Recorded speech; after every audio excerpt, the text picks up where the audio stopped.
weird. And advocates and everyone currently standing in opposition, I'm thrilled to see everyone here today. As Dan touched on, over 90% of Kentuckians support medical cannabis. Over 90%.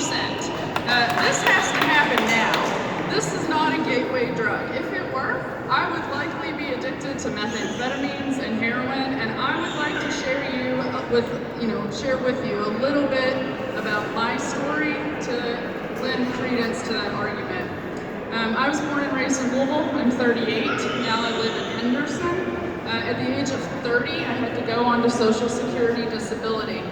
I have literally tried hundreds of prescriptions, all offered to me by my doctors, and no one could say that I was not compliant. When I was 18, I learned that ingesting cannabis could help me cope with both my physical and mental pain, and that it didn't give me the side effects that I got from prescriptions. And I did. I tried first one prescription and then another. I've tried 9 in 13 years for my Crohn's disease alone, and I have 21 diagnoses. In 2007, after taking a pill called mercaptopurine, I was hospitalized with acute pancreatitis. That about killed me. I began to develop what would later be termed as medical post-traumatic stress disorder, and to manage this, I relied on a combination of prescriptions and cannabinoids. You know, the combination that these legislators are afraid to support, that's what keeps me functioning. I started working and paying taxes at age 15, and then all of a sudden I had trouble getting out of bed. By the time that I was 30, my doctor said that if I kept working, I would kill myself. Without work, I lost value in myself and began to feel like a burden. In 2009, I had a bowel resection done at Cleveland Clinic and developed MRSA in my wound. That was ripped open, and I had a wound vac attached for 2 months. And once that healed, I moved to Philadelphia in an effort to get better medical care and eventually to have access to medical cannabis. While I was in Philadelphia, I was hospitalized 4 times in 8 months. All of that without my family. And that is what taught me that none of us should have to leave our homes for access to better medicine and better health care. As of today, I'm 38. I've required 10 surgeries, including a fusion in my neck. In 2016, I lost the use of my hands and arms due to autonomic system dysfunction, which is suspected to be the result of side effects from the biologic Cimzia that I took for 6 years for my Crohn's. You're too young for all that, and you don't look sick is something that people say to me often. And that might be true, but that sentiment does not help me. That does not help the other people that need this medicine. And trying to manage all of my diagnoses with pharmaceuticals was literally killing me. In 2017, in January, I started taking full-spectrum CBD. Since starting the CBD, I've been able to minimize my anxiety and pain medicine. I've been able to come off of my ADHD medication completely. I've been able to come off of my blood pressure medication completely. I have dropped 9 prescriptions in 3 years. Woo! So great! Because of CBD, I've been able to go back to work. I can't even tell you all what that means to me and my family, to not be a burden.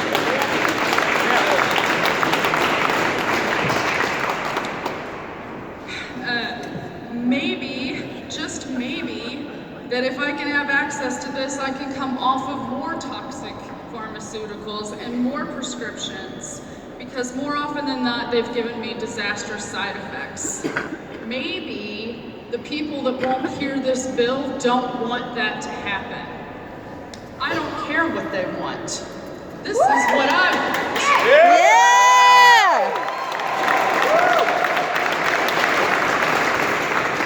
For me, this battle is about patient rights. I have tried every pharmaceutical that's been suggested.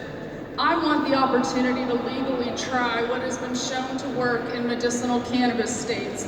34 states, 4 out of 5 territories, and the District of Columbia.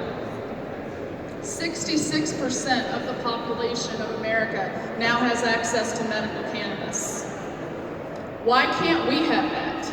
Why don't we deserve this opportunity because we love where we live? Political reasons aside, and they do get me fired up, but political reasons aside, the reasons that cannabis can help us is shown by science. We each have an endocannabinoid system. The ECS is regulated by naturally produced chemicals called endocannabinoids. These molecules balance biological functions such as sleep, appetite, the immune system, pain, and more. When the body gets out of balance and moves into a state of stress, endocannabinoids go to work to fix the problem. The medicinally active components in the cannabis plant mimic endocannabinoids and so can be effective in helping the body manage crises and restore itself after trauma. Our bodies are made for this medicine. Political reasons are not good enough to deny us this. Kentucky patients deserve access to every single medicine that can help to improve our quality of life, and we have a right to choose our own medicine. If this medicine can help even one person function better, then we deserve it. I think we all ought to be able to have whatever helps us manage our symptoms because we're not hurting anyone else. And I'm advocating for people to be able to go to work and come home and medicate in a way that works for them.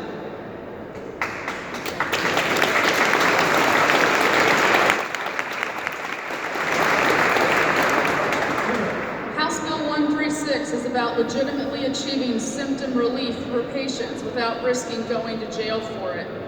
It's about parents being able to give their suffering children herbal medicine without fear of losing custody or having their assets seized.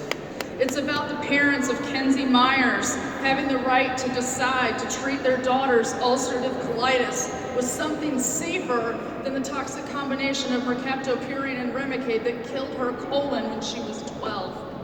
It's about Alexandria Fulkerson having the right to decide to treat her daughter Colby's seizures with something safer than the Versed that keeps that toddler in a bed. It's about Kristen Wilcox having the right to decide to treat her daughter Shelby's Dravet syndrome with something that doesn't leave her dignity on the floor of Walmart for onlookers to gawk at. It's about veterans having the right to decide to treat their PTSD with something safer than the pills the VA throws. Something that is far less dangerous than the war they've survived.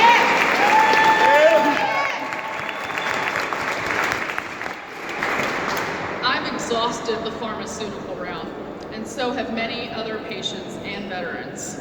What are we supposed to do when politically sanctioned options have failed us? One veteran is killing themselves every 22 minutes in America, and Kentucky veterans are killing themselves at a 26% higher rate than that national average. We deserve better. And we shouldn't have to leave our homes and our loved ones to get it. And in fact, most of us can't. We cannot give up our homes, our families, and our support systems because we are sick and broke.